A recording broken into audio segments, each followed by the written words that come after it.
مولانا فضل الرحمان کی بھی توہین ہو گئی۔ JUI کے MPA الحاج اعجاز خان کی جانب سے CCPO کو خط لکھا گیا ہے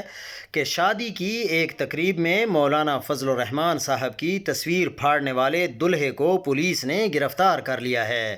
واضح رہے کہ چند روز پہلے سوشل میڈیا پر ایک ویڈیو وائرل ہوئی تھی جس میں ایک دوست دلہے کو مولانا فضل الرحمان کی تصویر پیش کرتا ہے جسے دلہا پھاڑ کر زمین پر پھینک دیتا ہے۔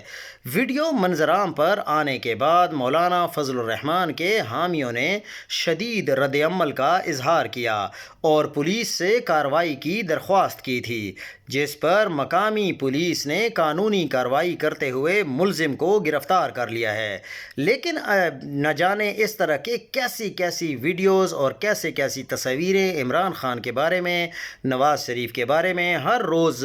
آپ کو سوشل میڈیا پر نظر آتی ہیں، لیکن کبھی کسی نے ایسی کوئی حرکت نہیں کی کہ کسی کو گرفتار کروایا گیا ہو۔